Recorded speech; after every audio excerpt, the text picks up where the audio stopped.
अब ये जस्टिस सुधीर सक्सेना, ये मैं आपसे पूछूं अगर कि भाई कॉलेजियम ने इधर तो बाकायदा एक इतना बड़ा आरोप लगा है जिसमें नोटों की गड्डियां भी मिल रही हैं, प्रोब भी चल रही है, and during the time of investigation collegium transfer कर देता है।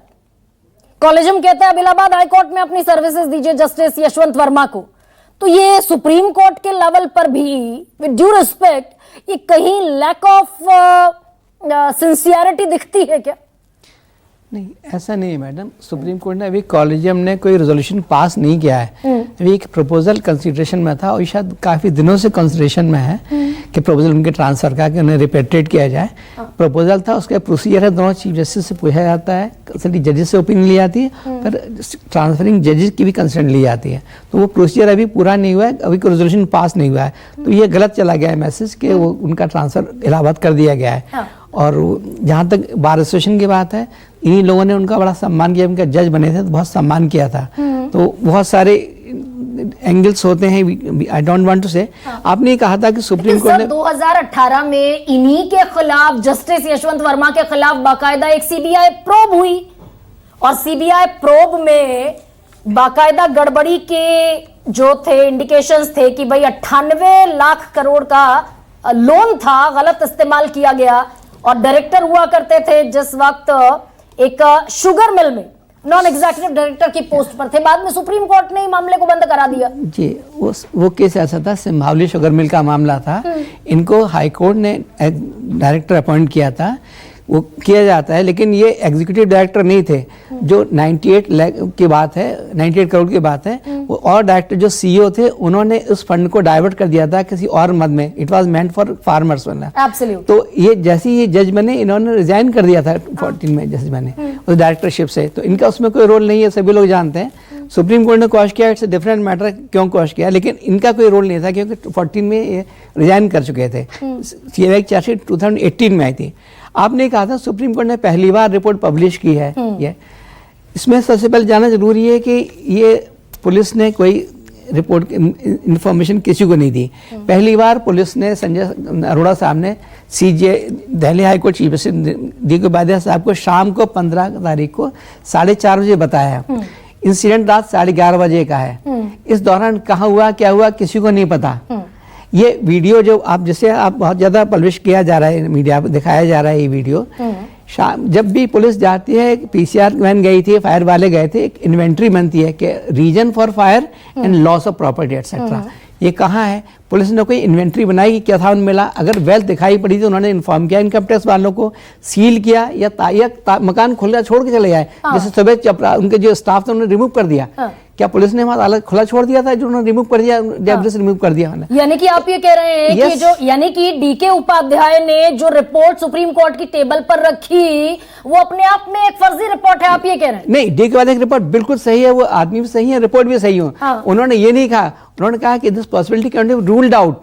लेकिन जिस वक्त 4:30 बजे इन्फॉर्म किया गया था उनको, डीके उपाध्याय साहब को, ये वीडियो रात का है, वीडियो जो भेजा गया है, उस दौरान क्या पुलिस का ताला खुला छोड़ के आई थी जो सामान रिमूव कर लिया गया? ये चाबी उनको दे आई थी, स्टाफ को चाबी दे आई थी। माने ये पॉसिबिलिटी बीच में देखिए, जब हम लोग किसी इसमें फिर अंडर द राउंड सर्कल आते हैं Delhi police commissioner. Yes, exactly आते हैं। Why did he take so much time to inform the Delhi chief justice? He took so many time. कोई इन्वेंट्री नहीं बनी, कोई सीलिंग नहीं हुआ, किसी डिपार्टमेंट को कभी कोई इन्फॉर्म नहीं किया गया। आप अगले 16 घंटे बाद इन्फॉर्म कर दें चीफ जस्टिस को कि साहब ये यहाँ पे वीडियो आया, ये देखिए, आपसे कुछ एक्शन लीजिए। मतलब तो डिले अपने आप में सेल्फ एक्सप्लेनेटरी है। दूसरी बात मैं एक और कहता हूँ, जब भी कोई इंटेंशन हमें गैदर करना हो तो हम पास्ट कंडक्ट देखते हैं, फ्यूचर कंडक्ट देखते हैं और अटेंडिंग सर्कमस्टेंसेस देखते हैं, क्या अटेंडिंग सर्कमस्टेंस।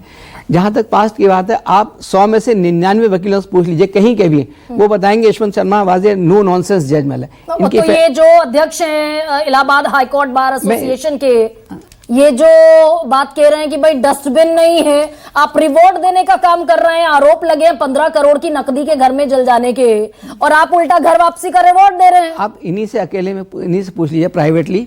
ये खुद इन्होंने इनको वेलकम किया, जब जज बने थे इनको वेलकम में तो माला पहनाई थी इन लोगों ने। यही प्रेसिडेंट साहब थे वहां पर उस वक्त। तो ये इंफॉर्मेशन बहुत सारे, मैंने बताया बहुत सारे कॉम्बिनेशंस होते हैं। इनकी फैमिली इलाहाबाद की one of the noblest family मानी जाती है। तो ये फिर police commissioner why he is doing so against the sitting justice of Delhi high court, why is doing so? I'll come to this, but let me complete. जी sir. तो जो इनके बैकग्राउंड है वो इस तरह की, अभी भी दिल्ली के आप 100 में से 90 जिस एडवोकेट से पूछेंगे वो बताएंगे कि इनकी रेपुटेशन बहुत सद, he is a little dry, लेकिन रेपुटेशन इनकी बिल्कुल बियॉन्ड सीजर्स जिसे कहते हैं, बाइक ऐसी रेपुटेशन है। अच्छा, जब ये इन्फॉर्मेशन मिली, इनका 14 तारीख रात में आग लगी थी, ये 14 रात में आ सकते थे, ये 15 की शाम को अपनी शेड्यूल फ्लाइट से ही आए। मतलब ऐसे नहीं उन्होंने अपनी प्रीपोन किया होगा इन्होंने।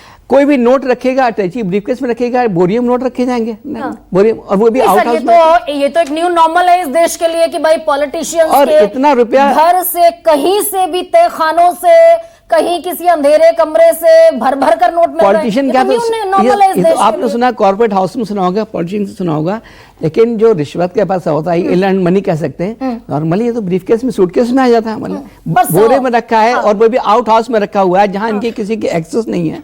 तो ये, अब आपने एक चीज और पूछी, तो मेरा मतलब Delhi police commissioner is doing सो, यही मैं आगे बता रहा हूँ। जी सर। तो मैंने बताया कि इनका पास्ट कंडक्ट ये था, फ्यूचर कंडक्ट ये था कि ये अपने आराम से आई, और उन्होंने नेक्स्ट डे स्पेसिफिकली मना किया कि मेरे कैश को लेने देनी है, और रात में ताला जो खुला हुआ था, पुलिस ताला बंद करने गई थी। We can not rule out the other possibilities. ऐसे में खासतौर इनकी रेपुटेशन प्लस इनका एक्शन, और ये सस्पिशियस सर्कमस्टेंसेस, कोई इन्वेंट्री नहीं, कोई सीली नहीं, कहीं कोई रिपोर्ट नहीं है, और किसी डिपार्टमेंट को इन्फॉर्मेशन नहीं है, तो ऐसे में मतलब we can not rule out the possibility of conspiracy which he is already pleading. अब आप बताएंगे कि देखिए ये सब, अच्छा, लेकिन सर इसी में ये सब बड़ा गेम है। हाँ, ये सब वो बताइए ना जरा, क्या बड़ा गेम है? बड़ा गेम है, ये सब बड़ा गेम है। है इनफैक्ट ये कॉलेजियम सिस्टम पर एक अटैक ही है। हाँ। ये सारी बहुत दिनों से एफर्ट्स हो रहे हैं कॉलेजियम सिस्टम को खत्म किया जाए। ये एक उन्हें प्लेटर पर रखा हुआ मिल गया है, ये बात। He is member of the college. CGI भी शामिल है, आप ये कह रहे हैं? बिल्कुल नहीं। संजीव खन्ना भी इसमें इंक्लूडेड है। We should trust CJI. We should trust the committee of 3 judges which has been constituted by CJI, and we should trust the Delhi High Court Chief Justice. They are all above board. इन्होंने काम किया है, ठीक किया। Because media का आप बताएं, who has leaked the information to media? Police did not give. ये पेपर में बात छपी कैसे 21 तारीख को कि सब हो गया, सारे पेपर में छपी। तो दिल्ली पुलिस कमिश्नर किसके इशारे पर सर काम कर रहे हैं? ये अपने आप में एक बड़ा गंभीर सवाल हो जाता है। मीडिया को लीक किसने किया, मुझे बताइए। मीडिया को लीक कैसे हुआ? अब मीडिया का इतना प्रेशर बना, सब लोग, everybody started pointing finger towards CJI, CJI कुछ नहीं कर रहे हैं। Then CJI had to immediately call for the report and place it on the record. उन्होंने इसलिए रिपोर्ट में पब्लिक डोमेन में रखी ताकि लोगों का जो एप्रीहेंशन है वो खत्म हो जाए। ऐसा नहीं, हम लोग को छुपा नहीं रहे। We have already order inquiry, judicial work का विड्रॉ कर लिया है, सो दैट के लोगों के मन में विश्वास हो। सर एक और छोटा सा सवाल का जवाब दीजिए ना, क्योंकि आप बड़े खुलकर और बड़े इत्मीनान से बात कह रहे हैं। तो ये दिल्ली पुलिस कमिश्नर किसके इशारे पर, और जिस पॉलिटिकल नेक्सस का जिक्र कर रहे हैं सरबिया खान भी, ये कौन सा नेक्सस है? किसके पॉलिटिकल इशारे पर ये काम हो रहा है? अगर ये इंटेंशनल ट्रैपिंग है, इंटेंशन होता है, it may be he might have taken this time to consult the other officers, other higher authorities. ये टाइम उनको लग सकता है, लेकिन दिल्ली अपने आप में एक संदेह प्रकट करती है। जो लोग क्रिमिनल लॉयर हैं, पारिक साहब बैठे हैं, जानते होंगे, दिल्ली से तो सारा प्रोसिक्यूशन केस ही खत्म हो जाएगा। आजाद साहब भी बताएंगे कि इसलिए ऐसे मैटर्स में डिले जो है becomes very important, specially when somebody is not here. ऐसे कौन आदमी, कोई कॉमन आदमी भी, हम लोग घर में चपरासी रहते हैं, हम अपना पर्स छोड़ देते तुरंत छुपाते हैं। मतलब कौन आदमी किसी के भरोसे छोड़ जाएगा 15-20 करोड़ जो भी आता है amount, we do not know where is the cash and what was the cash, ये है कहाँ, सिवाय वीडियो के अलावा और क्या एविडेंस है? तो ऐसे में जस्टिस आईए खान, में यशोवर्धन झा आजाद के पास भी अभी जाती हूँ, लेकिन